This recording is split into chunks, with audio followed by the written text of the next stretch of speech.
Narito na naman ang mainit na balita mula sa mundo ng politika matapos ang umano'y bilyon-bilyong piso na ibinayad ng administrasyon ni President Kuting ng Norte Jr. sa International Criminal Court o ICC, tila nauwi lamang ito sa wala. Ayon sa mga ulat, bigong maipakulong ang dating Pangulong Rodrigo Duterte kaugnay sa mga kasong may kinalaman sa war on drugs. Maraming Pilipino ang nagtatanong ngayon saan napunta ang perang inilaan sa kasong ito. Marami ang umaasang magkakaroon ng resulta ang isinampang reklamo pero sa halip ay tila walang nangyari. Ilang eksperto pa nga ang nagsasabing hindi dapat ginamit ang pondo ng bayan para sa mga personal na vendetta sa politika. Samantala, lumalabas sa mga bagong balita na maaari nang makauwi ng Pilipinas si dating Pangulong Duterte. Wala umanong sapat na ebidensya upang magpatuloy ang kaso laban sa kanya sa ICC.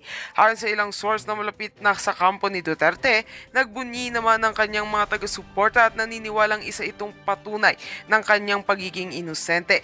Habang hindi pa nagbibigay ng formal na pahayag si Pangulong Marcos tungkol dito, patuloy ang kaliwat kanang batikos mula sa mga kritiko at mamamayang Pilipino.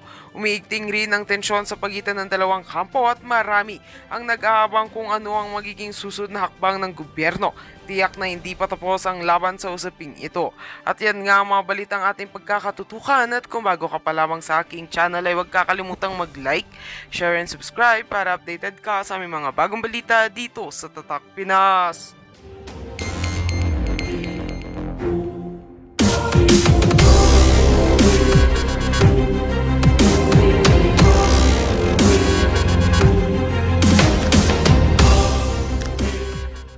Talagang sobrahan natin, no? Talagang kailangan natin yung 32 million na bumoto kay Vice President Sara Duterte, ilagay ho natin yun sa mga tumatakbong senatorial candidate ng yung 10 senatorial candidate ni Pangulong Duterte. Kasi ang machine naman hindi naman kayang-kaya naman yan talunin kung marami talagang boto doon sa isang tao. Pero kung halimbawang dikit ang laban, mahirap po yan. Kaya kailangan talaga is talagang maiboto natin ng lahat. Wala na tayong wala na tayong ipapaliban, wala na tayong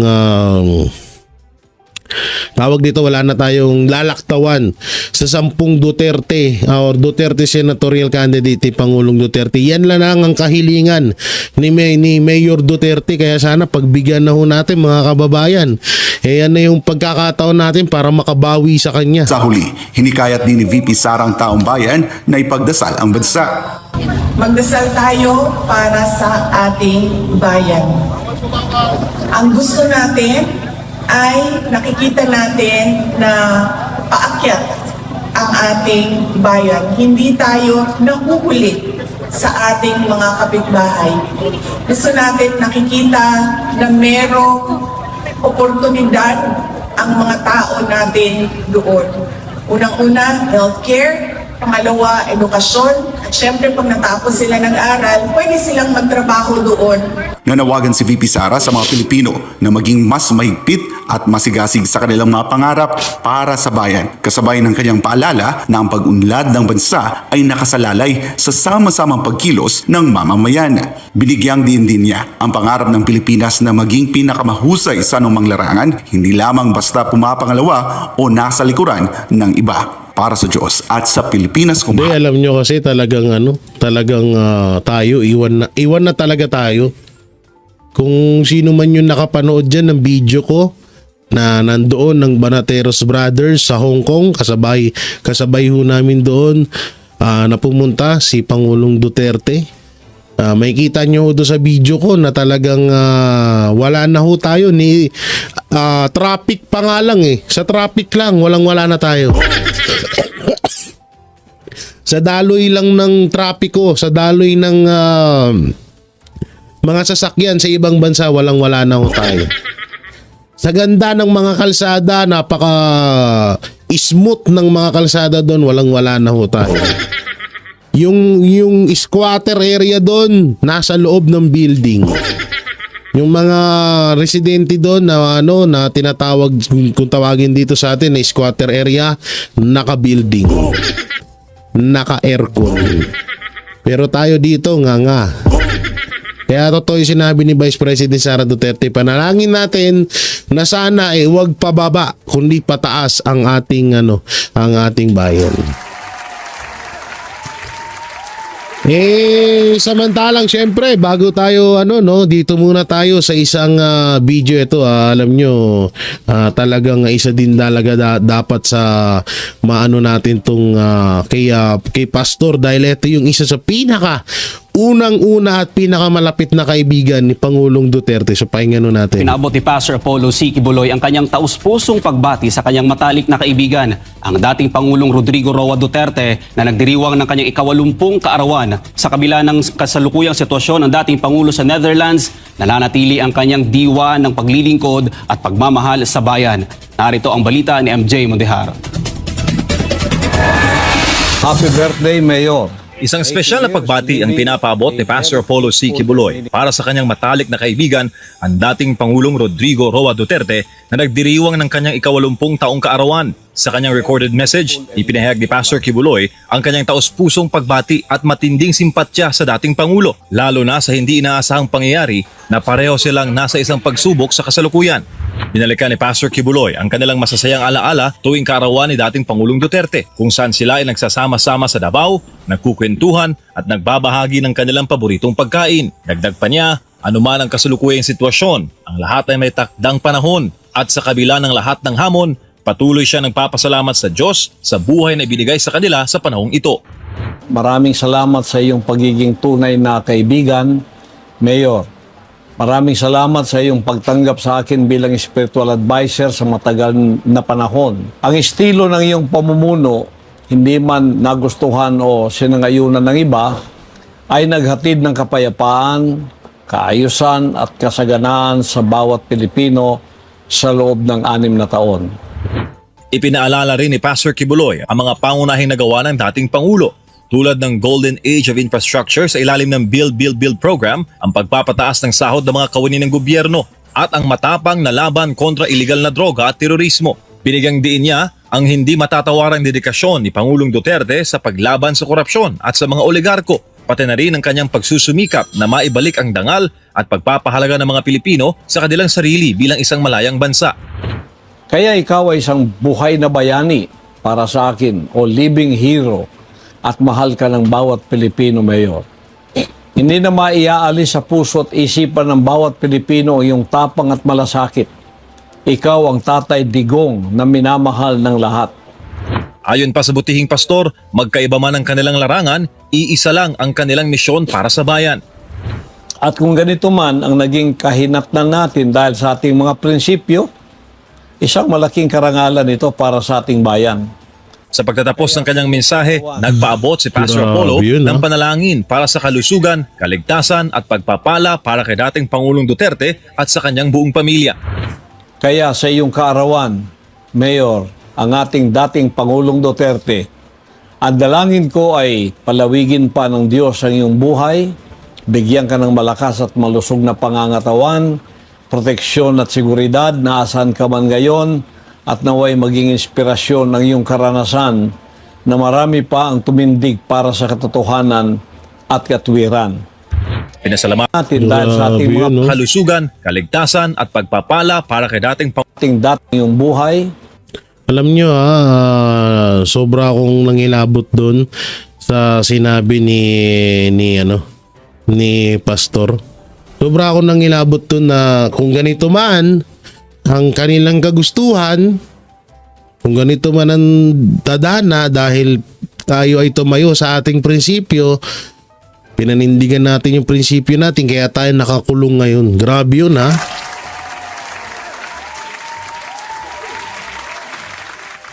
Pero Pastor, ang ganda ng motor mo dito. Hindi, nakita ko yung isang motor. Hindi kasi nakita ko doon guys sa Kingdom, ang gaganda ng mga motor ni Pastor na nagra-ride sila ni Pangulong Duterte talaga noon. Di alam nyo, yan nga yan din ng katwiran namin ng mga banateros na kaya hindi kami natatakot Hindi kami natatakot na kung ano man mangyari sa amin kasi na sa amin to kapag nakulong kami, pag pinapatay kami ng mga kalaban, So parang karangalan pa sa amin yun kasi nga biruin mo, isang tao na tumindig sa kanyang prinsipyo ang ginipit at pinahirapan dahil sa pagtindig niya sa kanyang prinsipyo. Isang karangalan ho talaga yun. Na ganyan ho ngayon ang naranasan ng dalawang bayani ng bansa na si Pastor Apollo C. Quiboloy at si Pangulong Duterte. No? Alam nyo, kaya nga sabi nila kung talagang alam nyo yung lahat ng nangyari kay Pastor ay nangyari kay Pangulong Duterte. Kung nung panahon pa lang, nung una pa lang, kumilos na tayo noong panahon na ginigipit ang KOJC at si Pastor, kung noon pa lang kumilos na tayo, hindi sana nangyari ito. Hindi sana nangyari na nakuha si Pangulong Duterte, dinala sa Netherlands. Noong panahon kasi talaga nun, medyo nagdadalawang isip yung tao na, kaya lang ginawa kay Pastor yan dahil magkalaban sila ni Marcos. Hindi. Kaya matagal na ho namin sinasabi sa inyo na kung kayang gawin kay Pastor Apollo C. Quiboloy at sa KOJC, kayang gawin sa inyo. Hindi kami nagkamali. Ginagawa kay BP Sara, ginawa na kay Pangulong Duterte. Alam nyo ito kung ano lang kasi talaga nagkamali etong mga anti-Duterte kay Pastor. Kasi kung hindi sila nakapagsampa ng kaso laban kay Pastor Apollo Quiboloy, na kahit na matagal na yung kasong, matagal ng dismiss yun, kung hindi sila nakapagsampa nun, nadala din nila itong si Pastor Apollo C. Quiboloy sa Netherlands. Yun ang totoo dyan. Tingnan nyo, paulit-ulit na sinasabi ni Pangulong Duterte na sampahan nyo ako ng kaso, haharapin ko sa korte. Bakit hindi sinasampahan ng kaso si Pangulong Duterte? Kasi nga may plano sila na dalhin sa Netherlands. Ilang beses na ho namin inulit yan. At hindi nyo pa rin po kami pinakinggan at sinasabihan nyo pa nga kami na yung mga bayaran kami, ganito, ganyan. Ano nangyari ngayon? Asan na si Pangulong Duterte? Diba? Hindi ko naman sa sobra kayo sinisisi, pero kung nung una pa lang naginigipit ang KOJC at si Pastor, nung una pa lang naniwala na tayo na ganun talaga ang gagawin kapag ikaw ay kumalaban o ikaw ay isa sa mga hadlang sa playbook ni Marcos sa magpanghabang buhay na mamuno or maging pangulo sa bansa, na maipasa niya pa sa kanyang mga anak, sa kanyang mga kamag-anak, talagang gigipitin at tatanggalin niya. Kung naniwala lang sana kayo, si Pastor nakalabas na sana, si Pangulong Duterte kasama sana natin ngayong kaarawan niya. Kaso wala Kaya sana wag na ho tayong maging matigas ang muka. Kung ano po yung sinasabi ni Tatay Digong, kung ano po yung sundin na lang ho natin at yun naman talaga ang makakatulong sa bansa natin. Kaya sana yung kahilingan ni Pangulong Duterte na iboto yung 10 Duterte senatorial candidate, sana sundin na ho natin yun. Yun na lang, yan na lang ang last natin na talagang tinatawag na malaking kalakasan natin. Yan lang yung lakas na natitira natin. Pag yan hindi naipasok, pag hindi natin naipanalo ang 10 Duterte, wala na. Tapos na ho laban. Pasensya na ho, pero yun po ang totoo. Pag hindi naipasok yan, yung 10 Duterte senatorial candidate, si Vice President Sara Duterte may impeach at magpapanghabang buhay na manunungkulan ng mga Marcos dito sa Pilipinas. So kayo na bahala. Kung hindi pa rin kayo makinig, hindi pa rin kayo maniwala, nasa sa inyo yan. So yun, eto naman, dito na tayo sa sinasabi ko na katibayan ng mga Duterte o isa sa mga alas ng mga Duterte. Eto po, panoorin ho natin. Higit 2 dekadang nagtrabaho bilang kusinero sa Middle East si Roderick Aguinaldo. Pero nasangkot siya sa pagpatay sa isang Pakistani sa Bahrain. May 2017 nang hatulan ng korte si Roderick ng kamatayan. 1 taon mula nang unang sumulat si Pangulong Duterte kay King Hamad bin Isa Al Khalifa ng Bahrain, ibinaba sa life imprisonment ang naunang hatol na bitay kay Roderick. Muling sinulatan ng Pangulo ang hari ng Bahrain para naman sa panibagong hiling na pardon para kay Roderick.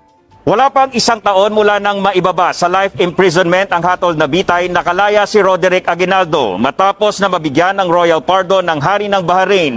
Agad na ipinaabot ng Pangulo ang pasasalamat sa hari ng Bahrain sa pagpardon kay Aguinaldo kasama ng 15 pang OFWs.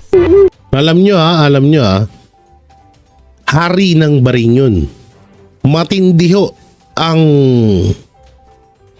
ang batas sa Bahrain. Talagang buhay mo ang kapalit. Pero nagawang solusyonan ni Pangulong Duterte.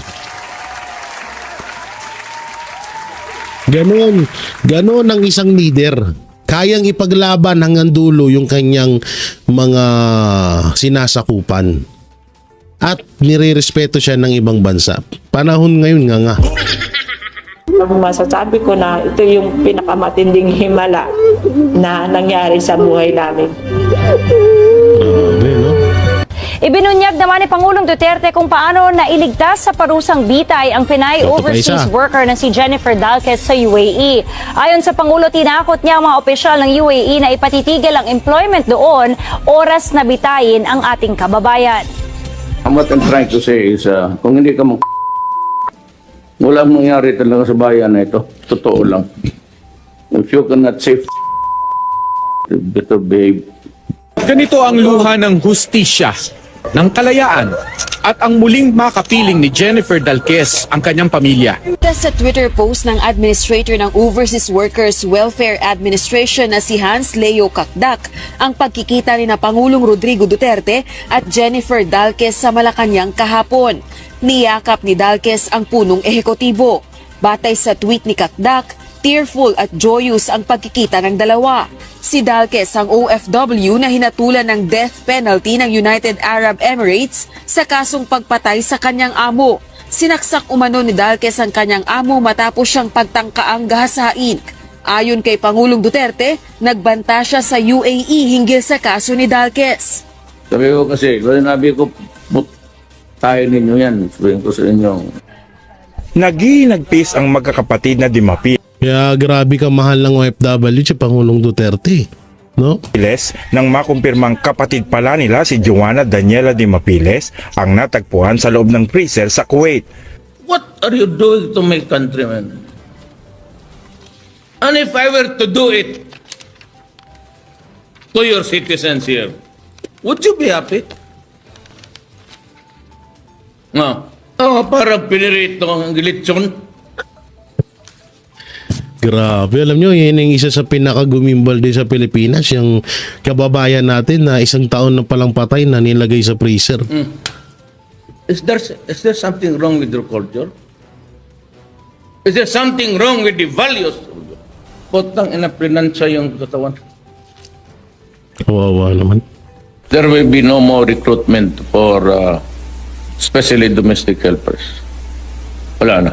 Pinamamadali ni Pangulong Duterte ang repatriation o pagpapauwi sa mga kababayan natin na gustong umuwi sa bansa. Hinatulan ng bitay ang mag-asawang pumatay sa OFW na si Joanna Demafelis. Yan pa, ito pa yung pinakamalupit dyan.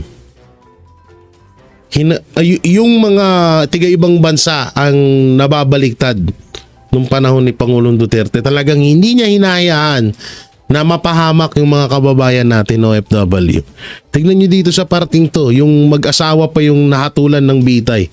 Tutuloy natin. Sa kabila nito, hindi pa rin daw aalisin ng Pilipinas ang ipinatupad na OFW deployment ban sa Kuwait. Umaaksyon si Bim Santos. Nabawasan daw kahit paano ang bigat na nararamdaman ng mga kaanak ni Joanna Demafelis, ang OFW na pinatay at itinago ng kanyang mga amo sa freezer sa Kuwait. Bitay kasi ang naging hatol ng korte sa Kuwait sa mag-asawang sospek na sina Nader Esam Asaf at Mona Hasun. Sinalubong ni Pangulong Duterte ang mahigit 100 OFW na umuwi sa bansa mula Kuwait sa Naiya kagabi.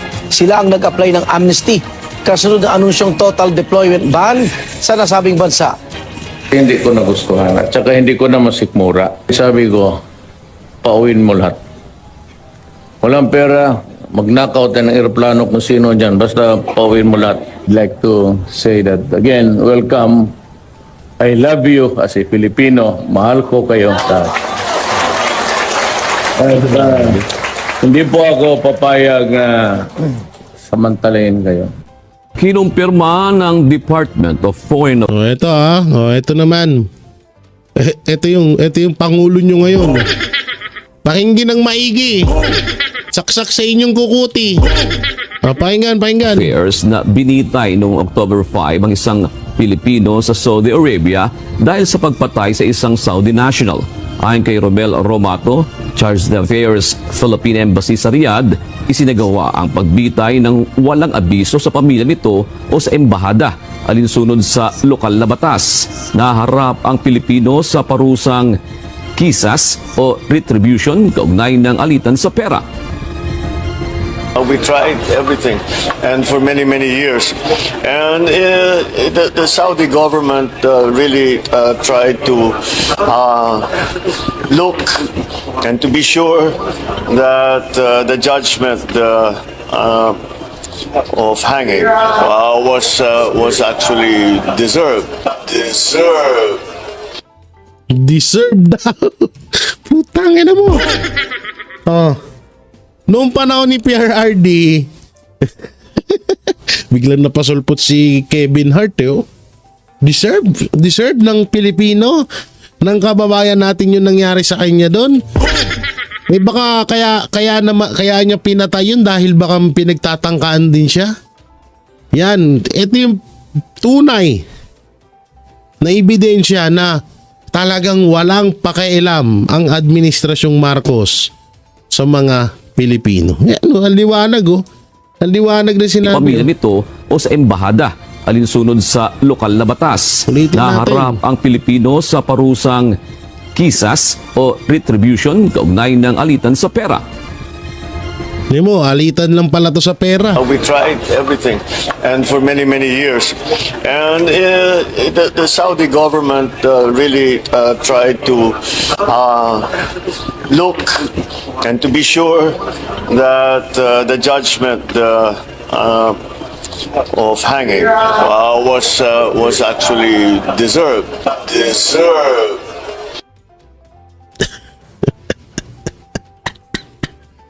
Ay, naku mo. Actually, deserve. Ang lupit mo, Marcos. Palakpakan natin.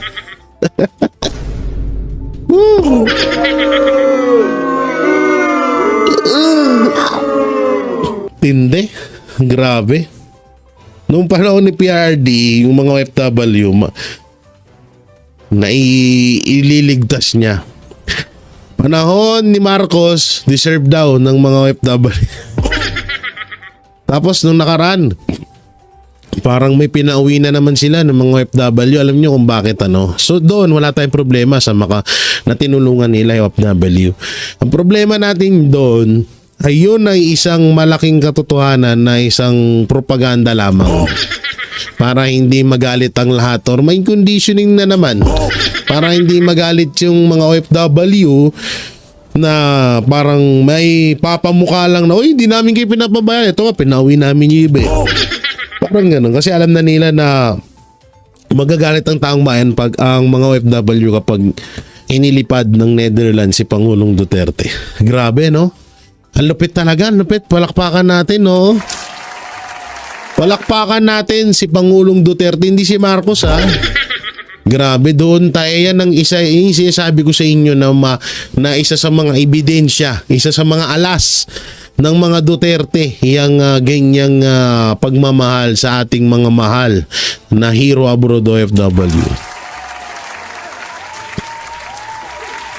Tsaka ako po ay nagpapasalamat din sa mga kababayan natin, hero abroad OFW sa mga panig ng mundo na talagang naglaan ho kayo ng oras.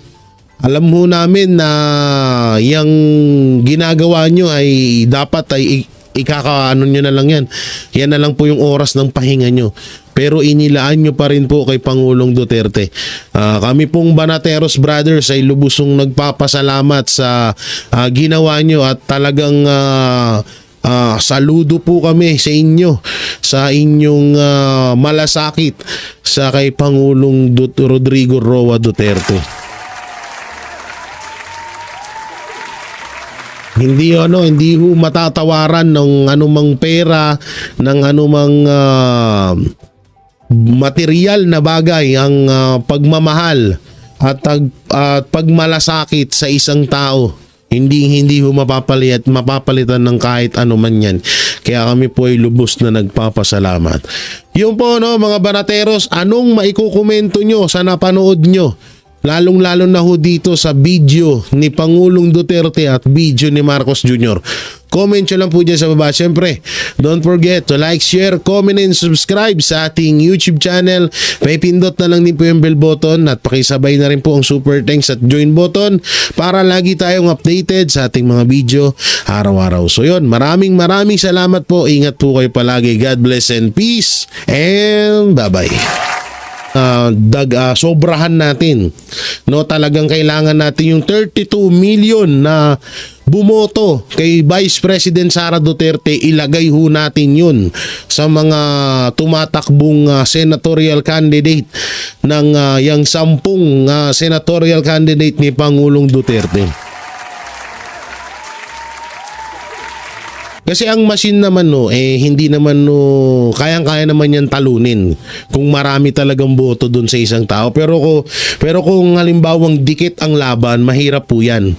Kaya kailangan talaga is talagang maiboto natin ng lahat. Wala na tayong wala na tayong ipapaliban, wala na tayong wala na tayong lalaktawan sa 10 Duterte or Duterte senatorial candidate ni Pangulong Duterte. Yan lang ang kahilingan ni Mayor Duterte, kaya sana pagbigyan na ho natin mga kababayan. Yan na yung pagkakataon natin para makabawi sa kanya. Sa huli, hinikayat din ni VP Sara ang taong bayan na ipagdasal ang bansa. Magdasal tayo para sa ating bayan.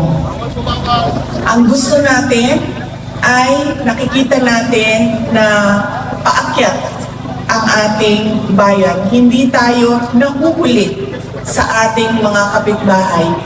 Gusto natin nakikita na merong oportunidad ang mga tao natin doon. Unang-una, healthcare. Pangalawa, edukasyon. At syempre, pag natapos sila ng aral, pwede silang magtrabaho doon. Nanawagan si VP Sara sa mga Pilipino na maging mas mahigpit at masigasig sa kanilang mga pangarap para sa bayan. Kasabay ng kanyang paalala na ang pag-unlad ng bansa ay nakasalalay sa sama-samang pagkilos ng mamamayan. Binigyang din niya ang pangarap ng Pilipinas na maging pinakamahusay sa anumang larangan, hindi lamang basta pumapangalawa o nasa likuran ng iba. Para sa Diyos at sa Pilipinas kung alam nyo kasi talagang tayo iwan na talaga tayo.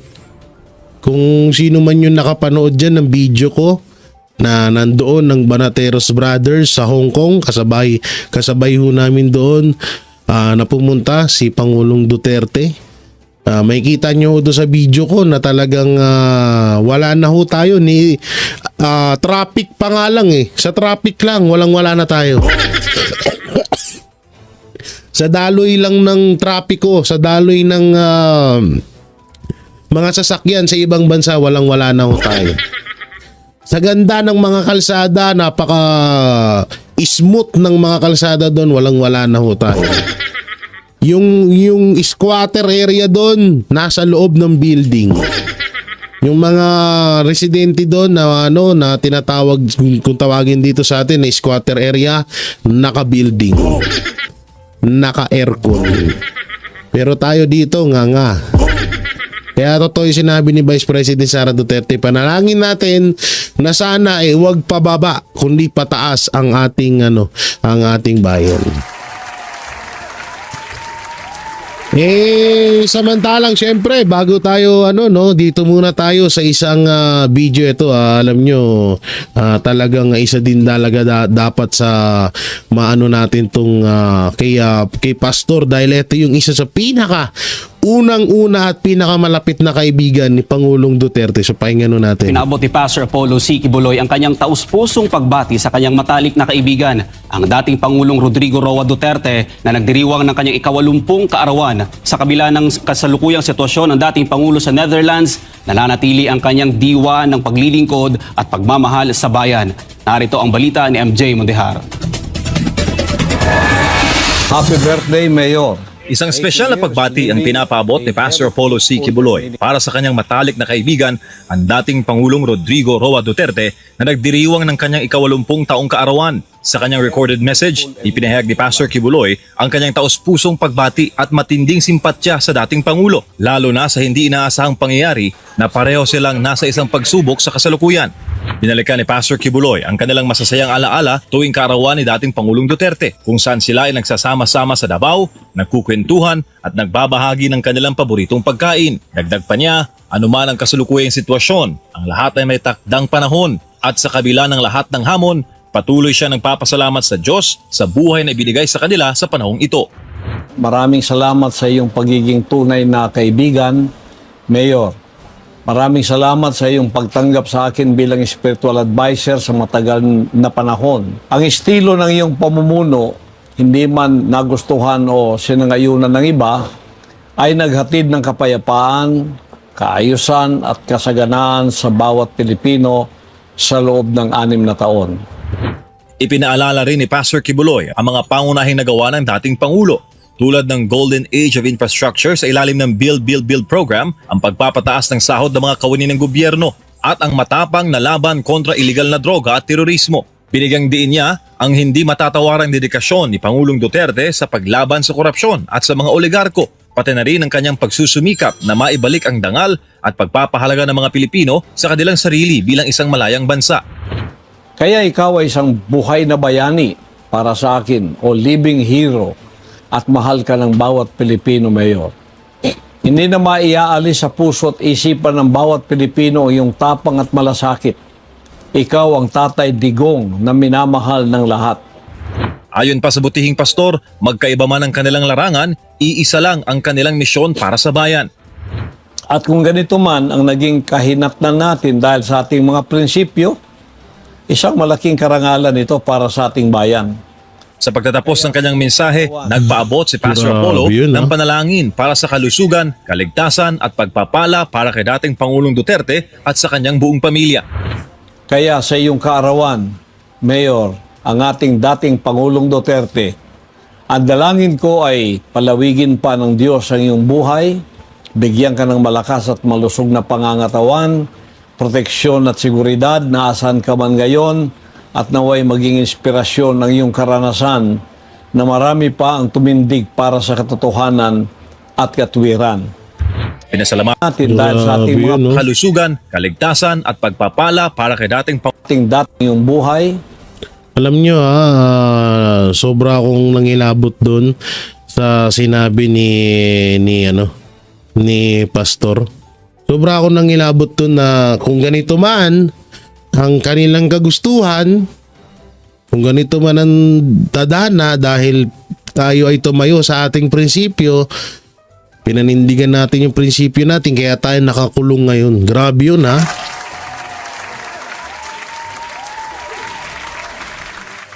Pero Pastor, ang ganda ng motor mo dito. Hindi, nakita ko yung isang motor. Hindi kasi nakita ko dun guys sa Kingdom, ang gaganda ng mga motor ni Pastor na nagra-ride sila ni Pangulong Duterte talaga noon.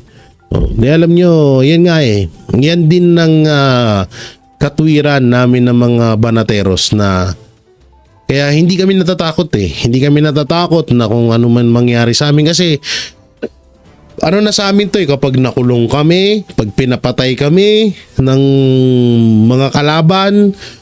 So parang karangalan pa sa amin yun kasi nga biruin mo, isang tao na tumindig sa kanyang prinsipyo ang ginipit ginipit at pinahirapan dahil sa pagtindig niya sa kanyang prinsipyo. Isang karangalan ho talaga yun.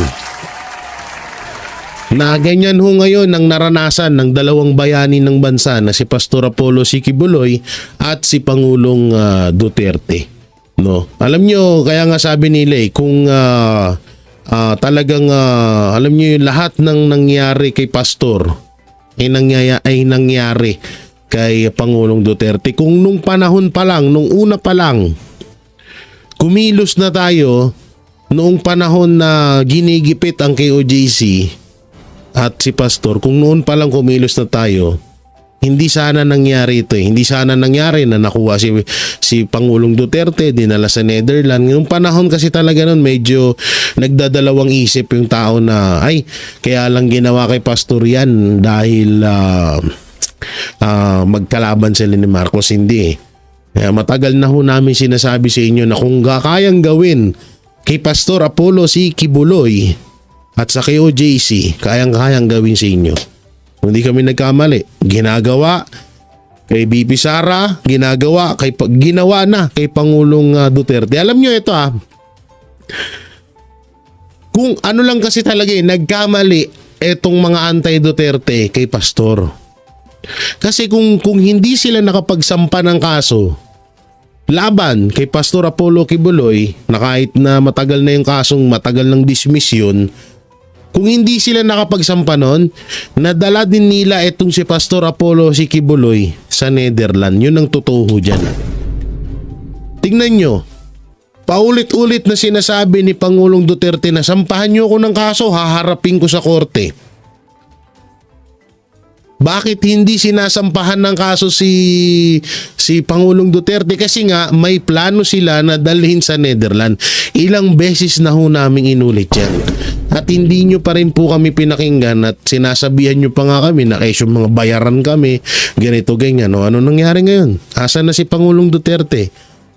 Diba? Hindi ko naman sa sobra kayo sinisisi, pero kung nung una pa lang naginigipit ang KOJC at si Pastor, nung una pa lang naniwala na tayo na ganun talaga ang gagawin kapag ikaw ay kumalaban o ikaw ay isa sa mga hadlang sa playbook ni Marcos na magpanghabang buhay na mamuno or maging pangulo sa bansa, na maipasa niya pa sa kanyang mga anak, sa kanyang mga kamag-anak, talagang gigipitin at tatanggalin niya. Kung naniwala lang sana kayo, si Pastor, nakalabas na sana, si Pangulong Duterte kasama sana natin ngayong kaarawan niya. Kaso wala Kaya sana, wag na ho tayong maging matigas ang muka. Kung ano po yung sinasabi ni Tatay Digong, kung ano po yung sundin na lang ho natin at yun naman talaga ang makakatulong sa bansa natin. Kaya sana yung kahilingan ni Pangulong Duterte na iboto yung 10 Duterte senatorial candidate, sana sundin na ho natin yun. Yun na lang, yan na lang ang last natin na talagang tinatawag na malaking kalakasan natin. Yan na lang yung lakas na natitira natin. Pag yan hindi naipasok, pag hindi natin naipanalo ang 10 Duterte, wala na.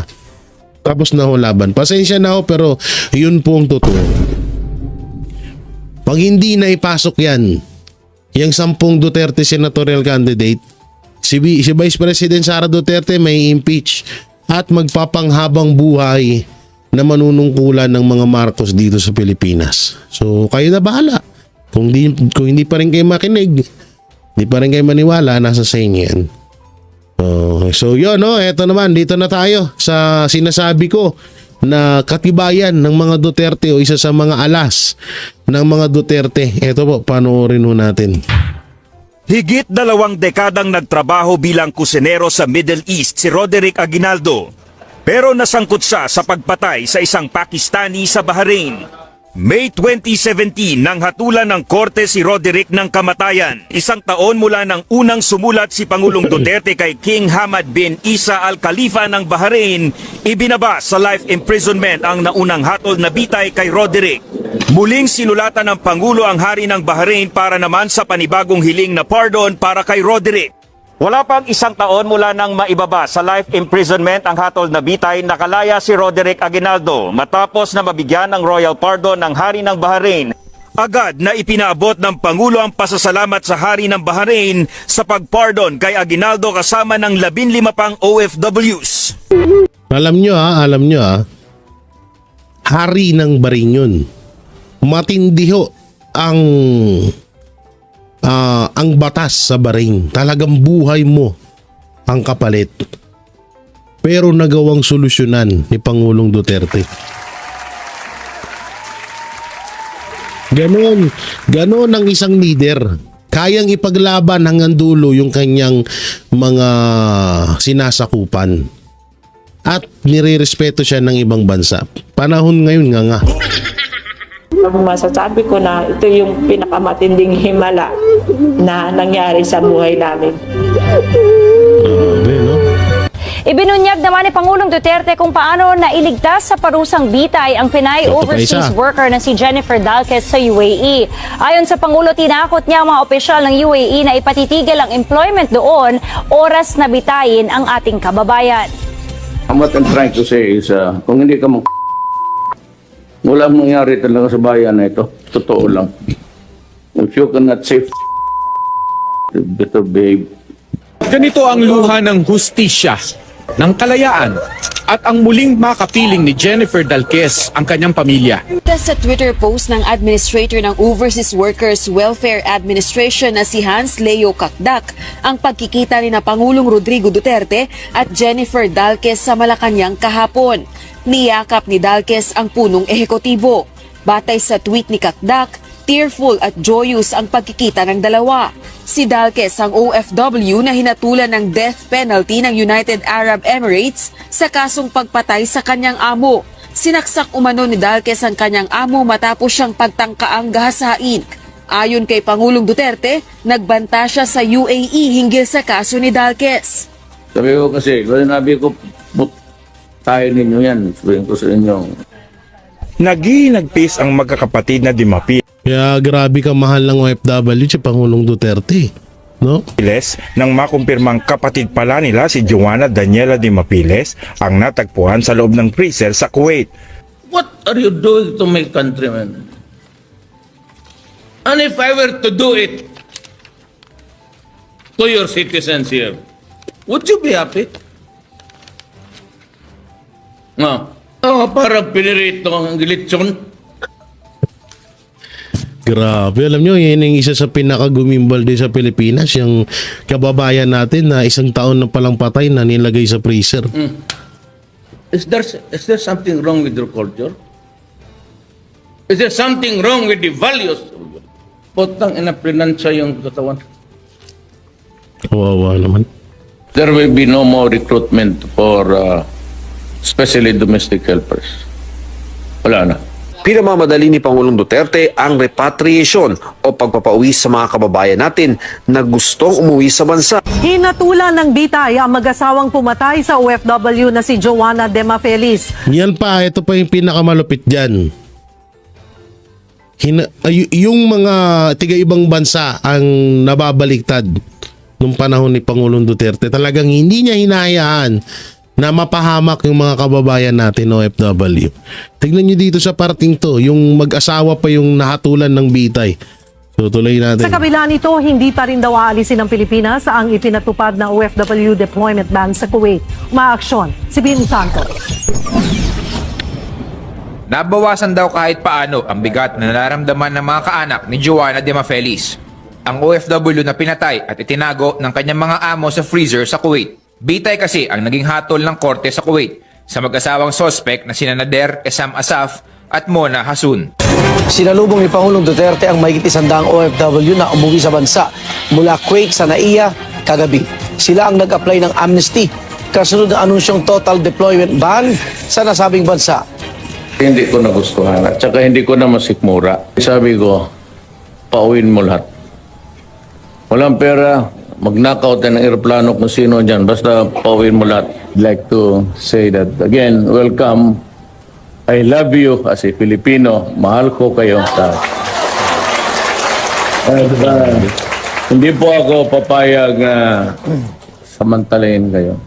Kinumpirma ng Department of Foreign Ito naman. Ito yung pangulo nyo ngayon. Pakinggan ng maigi. Saksak sa inyong kukuti. Pakinggan.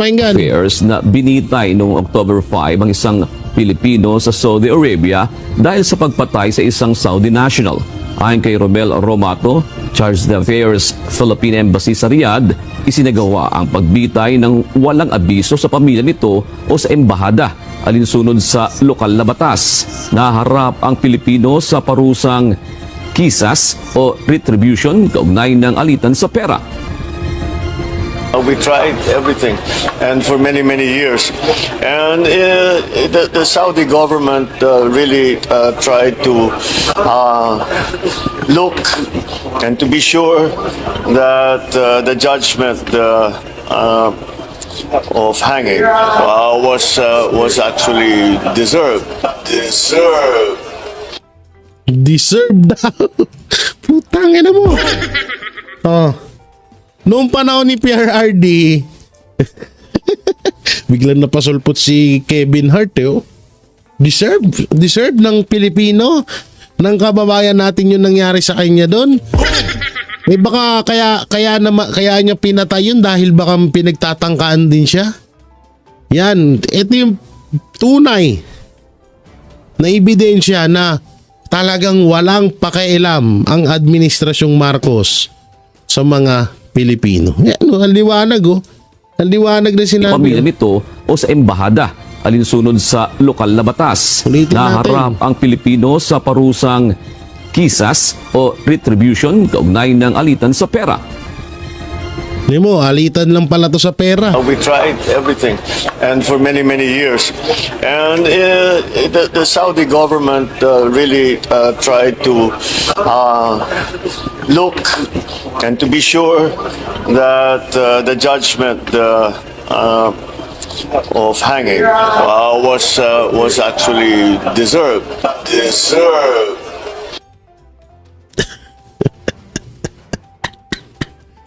Ay, naku mo.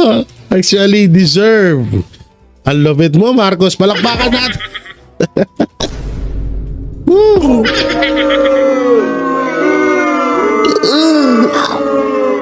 Tindi. Grabe. Noong panahon ni PRD, yung mga OFW, ililigtas niya. Panahon ni Marcos, deserve daw ng mga OFW. Tapos nung nakaraan, parang may pinauwi na naman sila ng mga OFW. Alam niyo kung bakit ano. So doon wala tayong problema sa na tinulungan nila yung OFW. Ang problema natin doon ay yun ay isang malaking katotohanan na isang propaganda lamang. Para hindi magalit ang lahat or may conditioning na naman. Para hindi magalit yung mga OFW na parang may papamukha lang na, uy, hindi namin kayo pinapabayaan. Ito nga, pinauwi namin yung iba. Parang ganun. Kasi alam na nila na magagalit ang taong bayan pag ang mga OFW kapag inilipad ng Netherlands si Pangulong Duterte. Grabe, no? Ang lupit talaga, ang lupit. Palakpakan natin, no? Palakpakan natin si Pangulong Duterte, hindi si Marcos, ha? Grabe, doon tayo yan ang isa, yung sinasabi ko sa inyo na isa sa mga ebidensya, isa sa mga alas ng mga Duterte, yung ganyang pagmamahal sa ating mga mahal na hero abroad OFW. Tsaka ako po ay nagpapasalamat din sa mga kababayan natin, hero abroad OFW sa mga panig ng mundo na talagang naglaan ho kayo ng oras. Alam mo namin na yung ginagawa nyo ay dapat ay ikakaano nyo na lang yan. Yan na lang po yung oras ng pahinga nyo.